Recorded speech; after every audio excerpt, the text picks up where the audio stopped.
लेकिन जैसे ही प्रशांत किशोर ने आईपैक को तिलांजलि दी, ये प्रतीक जैन जो है ये तो व्यवसायी है, महाभ्रष्टाचारी है, मनी लॉन्ड्रिंग करने वाला एक शख्स है। भ्रष्टाचार में आकंठ डूबा हुआ था आईपैक, और आईपैक और अभिषेक बनर्जी का कनाइवेंस था। पूरे राजनीतिक परिदृश्य में आईपैक और अभिषेक बनर्जी दोनों एक ही सिक्के के दो पहलू हो गए थे। पैसे का गोलमाल चलता था, पैसे कोई इलिसिट मनी आता था, भ्रष्टाचार का पैसा आता था और आईपैक के अकाउंट में, आईपैक इंडिविजुअल में वो बटता था, कैश का पूरा ट्रांजैक्शन होता था और आईपैक खपाने वाली मशीन हो गया था। कहीं पर मनी लॉन्ड्रिंग करना है तो आईपैक के स्टाफ के जरिए चलो गोवा भेज देते हैं, कहीं और भेज देते हैं, सिंगापुर भेज देते हैं, दुबई भेज देते हैं। तो प्रतीक जैन जो है वो आईआईटी मुंबई से पास होकर के यही हवाला का खेल सीखा कि अब वो उसका सारा दिमाग खत्म हो गया।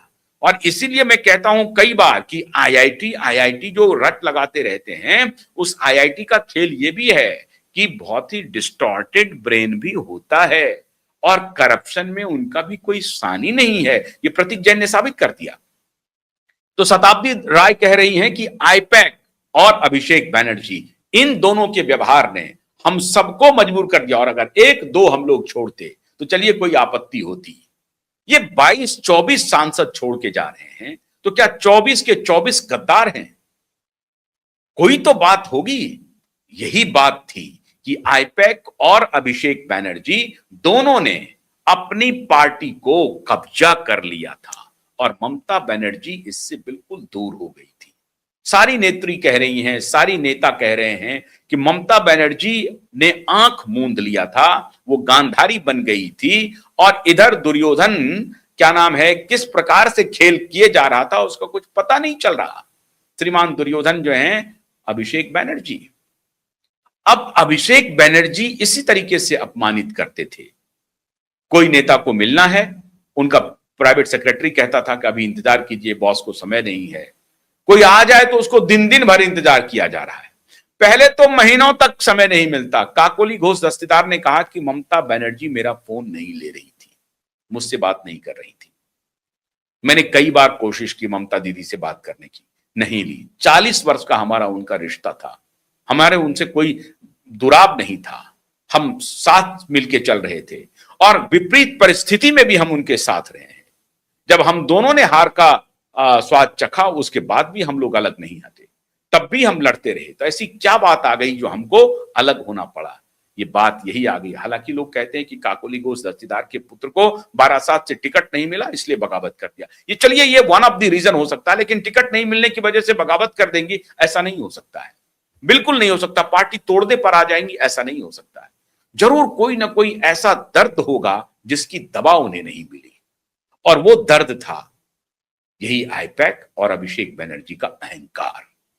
अब वो अभिषेक बनर्जी आए हैं राहुल के दरवाजे पर, राहुल गांधी करा रहे हैं उनको इंतजार, और अभिषेक के मस्तिष्क में चल रहा है कि हाय रे दुर्दिन, मेरा ऐसा भी दिन आ गया कि मुझे इंतजार करना पड़ रहा है राहुल गांधी का। इंतजार करना ही पड़ेगा श्रीमान अभिषेक बनर्जी, अगर जेल से बचना है तो। अगर जेल से कोई आज के दिन में बचा सकता है, इसमें कोई शक नहीं है कि कांग्रेस पार्टी बचा सकती है। जेल अवश्यंभावी है आपका, लेकिन अगर कांग्रेस पार्टी में शामिल हो जाते हैं तो थोड़ा बहुत एक दबाव की राजनीति चलेगी। अब मित्रों, जो सबसे बड़ी ब्रेकिंग खबर है वो मैं आपको दे रहा हूं। ब्रेकिंग खबर क्या है? बड़ी तेजी से ये दिल्ली दरबार में चर्निंग शुरू हो गई है कि भारतीय जनता पार्टी अब एक ऐसा दुर्ग हो गया है जिसको ढहाना मुश्किल हो रहा है, उससे लड़ा कैसे जाए। तो बाकी जो क्षत्रप हैं उनकी औकात हो गई है खत्म। पैसा इतना है, अपना जीवन तो चल पाएगा, पार्टी नहीं खड़ी हो पाएगी। यही हालत लालू यादव की पार्टी की है। 20-25 जो भी एमएलए हैं, सांसद तो अब हैं कि नहीं है, अब तो नाम भी नहीं याद है कितने सांसद हैं, नहीं है। अखिलेश यादव का एमएलए नहीं है, एमएलए तो कम है, लेकिन एमपी की संख्या है, तो वो थोड़े बचे हुए हैं। 11 एमपी हैं किनके? उद्धव ठाकरे के। 9 लोकसभा में, 2 राज्यसभा में। 9 एमपी हैं किनके? शरद पवार के। 7 लोकसभा में और 2 शायद 1 राज्यसभा में, 8 एमपी है। 8 ही, एक 7 इसमें और एक राज्यसभा में, ये स्वयं शरद पवार एमपी है। तृणमूल कांग्रेस फिनिश हो गई। लालू यादव की पार्टी का वही हालत है। तो एक चर्निंग चल रही है और जिसमें शायद अखिलेश यादव बहुत बड़ा रोड़ा बनेंगे कि कांग्रेस में ये सारी पार्टियां मर्ज कर जाएं। और अगर मर्ज नहीं करते हैं तो बिल्कुल इंडिया ब्लॉक एक ऐसा ब्लॉक बन जाए जिसको लीड करे राहुल गांधी, और ये सभी सॉलिड रॉक, मतलब एक समझिए कि कांग्रेस पार्टी ही है। अगर वो कांग्रेस पार्टी के अम्ब्रेला में आ जाते हैं तो एक बड़ा नैरेटिव बन सकता है, बीजेपी बनाम कांग्रेस, और सारी पार्टियां अब आ गई तो सारे नैरेटिव जो फ्रैक्चर्ड हैं, कोई वोट समाजवादी पार्टी के साथ है, कोई वोट टीएमसी के साथ है, कोई वोट शरद पवार के साथ है, कोई वोट, अब उसका तो मैं नाम भी नहीं लेता हूं, उद्धव ठाकरे के साथ है, हालांकि 0 में होगा, तो उनके साथ है। ये सारे वोट मिल करके अगर कांग्रेस के साथ मिल जाते हैं तो कांग्रेस एक अभियान चला सकती है और बीजेपी के बरक्स एक पैरेलल ऑल्टरनेट के रूप में देश की जनता के सामने पेश किया जा सकता है कि कांग्रेस बनाम बीजेपी स्पष्ट हो गया। अब बीजेपी के जो एनडीए के लोग हैं वो तो एनडीए उनके साथ हैं, सॉलिडली खड़े हैं, लेकिन इनके सॉलिड है नहीं, कभी उधर भाग जा, अभी डीएमके भाग गया, अभी आम आदमी पार्टी भाग गई, तो आम आदमी पार्टी रोड़ा डालेगी, डीएमके भी रोड़ा डालेगी। डीएमके अपने को मर्ज नहीं करेगी, डीएमके चाहेगी कि हम खड़ा, अब उनको कितना पैसा है भगवान जाने, पैसे तो कमाए हैं भ्रष्टाचार से, लेकिन वो भ्रष्टाचार के ऊपर चूंकि वहां बीजेपी की सरकार नहीं है तो नजर नहीं है। हालांकि डीएमके ने एक प्रकार से सरेंडर कर दिया है नरेंद्र मोदी के सामने। आने वाले दिनों में देखिएगा जब मॉनसून सेशन शुरू होगा पार्लियामेंट का, तो डीएमके के जो सांसद हैं, डीएमके के 30 के करीब सांसद हैं, राज्यसभा लोकसभा मिलाकर के 22 लोकसभा में हैं और 8 राज्यसभा में हैं, तो 30 सांसद हैं। तो 30 सांसदों का समर्थन आपको एनडीए को मिलेगा। महिला आरक्षण बिल पर सारी स्थिति स्पष्ट हो जाएगी। डीएमके कांग्रेस से दूरी बना चुका है तो डीएमके का भी समर्थन मिलेगा, और शिवसेना उद्धव भी एक प्रकार से एनडी गठबंधन से दूरी बना चुका है। शिवसेना उद्धव चाहिए भी नहीं कांग्रेस को, कांग्रेस चाहते भी नहीं है, क्योंकि उनको बीजेपी से झगड़ा करने के लिए जरूरी है तो एक फैक्शन को अपने साथ मिलाए रखना चाहता है। तो शिवसेना उद्धव भी एनडी गठबंधन से बाहर है। उनका भी साथ आप देखेंगे कि वो या तो एब्सटेन करेंगे या महिला आरक्षण बिल पर समर्थन करेंगे। ये तब तक होता रहेगा जब तक आदित्य ठाकरे जेल नहीं चला जाता है। जेल नहीं जाने की शर्त पर इनको समर्थन चाहिए। जिस दिन वो इनका समर्थन छोड़ देंगे उस दिन वो जेल चले जाएंगे। ये मैं आपको, आप ऐसे समझिए कि पत्थर पर लिखी हुई लकीर में बता रहा हूं आपको। आदित्य ठाकरे तभी तक जेल से बचे हुए हैं जब तक कि वो या तो एब्सटेन करेंगे, हालांकि पिछली बार एब्सटेन नहीं किया, विरोध में वोटिंग किया है, इसलिए तलवार लटकी हुई है। उनको कहा जा रहा है कि भाई जेल चाहते हो या नहीं चाहते हो, अगर नहीं चाहते हो तो समर्थन करना पड़ेगा। तो समर्थन कैसे करोगे ये बताओ। तो उनका यह है कि महाविकास आघाड़ी को तोड़ना है महाराष्ट्र में और राष्ट्रीय स्तर पर इंडी गठबंधन को कमजोर करना है। शरद पवार अब इस पोजीशन में नहीं है, वो देख रहे हैं कि अब बहुत मुश्किल हो गया। वो सीजन पॉलिटिशियन है, उनको लग रहा है कि पश्चिम बंगाल का कारवां और बढ़ेगा और उत्तर प्रदेश में अखिलेश जी निपट जाएंगे, और अखिलेश जी के साथ राहुल जी भी आएंगे तो भी निपट जाएंगे, क्योंकि माहौल बिल्कुल विपरीत है।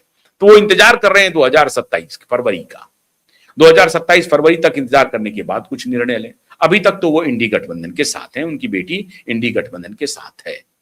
लेकिन अगर 2027 के विधानसभा चुनाव से पंजाब चुनाव के पहले अगर शरद पवार की पार्टी और उद्धव ठाकरे की पार्टी और टीएमसी और सपा और आरजेडी अगर मर्ज कर जाती है कांग्रेस में, जो कि दूर दूर तक संभव नहीं है, लेकिन जब बाढ़ आता है, बाढ़ आ गई, मान लीजिए बाढ़ आ गई, तो देखेंगे आप कि शेर और बकरी एक ही जगह पर पानी पीते हैं, क्योंकि उनको लगता है इस बाढ़ में हम दोनों खत्म हो जाएंगे। तो दोनों एक दूसरे के करीब तो रहते हैं, लेकिन दोनों एक दूसरे के, मतलब बकरी तो कुछ हमला कर ही नहीं सकता, शेर सोचता है कि अरे अब तो हमको भी मरना है, तो इसे क्या मारना। वही स्थिति है इन सभी विपक्षी दलों की। स्थिति यह है कि मरना तो अब है ही है, अब तो हमारा कोई औकात है नहीं, बचे नहीं हम कहीं पर, जनता ने हमें तिरस्कार कर दिया। तो रास्ता क्या हो सकता है? तो कांग्रेस के अम्ब्रेले के नीचे चला जाए। कांग्रेस अब यही बैकफुट पर नहीं, फ्रंट फुट पर खेल रही है। और यही राहुल गांधी चाहते थे कि कांग्रेस के अंदर जो उनके प्रोबेबल कंटेंडर हो सकते थे, जो उनको चुनौती दे सकते थे, वो सब छोड़ के चले जाए। सबको उन्होंने बाहर निकलवा दिया। ज्योतिरादित्य चले गए, आरपीएन वगैरह जो भी युवा कहे जाते थे, सब छोड़ छाड़ करके चले गए।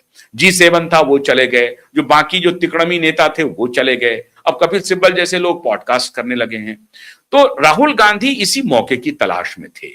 और राहुल गांधी को अब लग रहा है कि मैं इन सबको कह सकता हूं कि भाई आप कांग्रेस में आ तो जाइए, क्या दिक्कत है, हम लोग साथ हैं, कांग्रेस का बन जाइए ना, आपको जो चीज चाहिए वो मिलेगा। अभी आपको क्या मिल रहा है? कुछ भी नहीं मिल रहा है, आपको पैसे का बंदोबस्त करना पड़ेगा। और अगर सब लोग मिल जाते हैं तो संदेश चला जाएगा कॉरपोरेट को, फिर वहां से पैसे आएंगे, फिर हम बीजेपी को चुनौती दे सकते हैं। इसलिए सब इकट्ठे हो जाओ जितना जल्दी हो, और मर्जर की बात शुरू करो। इंडी गठबंधन से बात नहीं बनेगी, मर्ज कर जाओ, सारे कांग्रेस के नीचे आ जाओ और प्री इंडिपेंडेंस माहौल बना दो। प्री इंडिपेंडेंस, क्या कांग्रेस ही कांग्रेस है और एक तरफ जनसंघ मतलब भारतीय जनता पार्टी और आरएसएस है। इसकी रूपरेखा बन रही है, बन सकती है, बनाने की योजना हो रही है। और अगर ऐसा हुआ तो इसमें कोई शक नहीं है कि कांग्रेस पार्टी के लिए एज मिलेगा। क्यों? क्योंकि 3 टर्म का एक एंटी इनकम्बेंसी भी होता है और मोदी जी उस एंटी इनकम्बेंसी से खुद को निपटने के लिए अब कितने तैयार करेंगे, क्योंकि मोदी जी की भी उम्र हो रही है। और बीजेपी के अंदर कोई सेकंड लाइन उस तरह का कोई वॉरियर नहीं है, अमित शाह को छोड़ दें तो और योगी को छोड़ दें तो थोड़ी मुश्किल स्थिति जरूर बनेगी। 29 का चुनाव बहुत आसान होगा कहना मुश्किल है अगर इस लाइन पर चला तो, लेकिन ऐसा ये अभी दूर की कौड़ी है, ये दिवा स्वप्न है जो लोग देख रहे हैं। उद्धव ठाकरे शामिल नहीं होंगे, शरद पवार मर्ज नहीं करेंगे, ममता बनर्जी मर्ज कर सकती है क्योंकि ममता बनर्जी की स्थिति अलग है। लालू यादव की पार्टी मर्ज नहीं करेगी, समाजवादी पार्टी मर्ज नहीं करेगी। तो मर्जर का तो कोई स्कोप दिख नहीं रहा है, और अगर मर्जर का कोई स्कोप दिख नहीं रहा है तो फिर भारतीय जनता पार्टी अजेय, अमर और अंतहीन हो जाएगी, तब तक सत्ता में रहेगी, आप ये मान के चलिए। इसलिए कांग्रेस पार्टी के लिए थोड़ा बहुत अच्छा मौका जरूर है, तो वो उनको इंतजार करवा रहे हैं। और ये अपमान का घूंट पी करके श्रीमान कौन, अभिषेक बनर्जी चुपचाप बैठे हुए हैं, क्योंकि जेल से अगर कोई बचा सकता है तो कांग्रेस पार्टी ही बता सकता है। बहुत बहुत शुक्रिया, नमस्कार।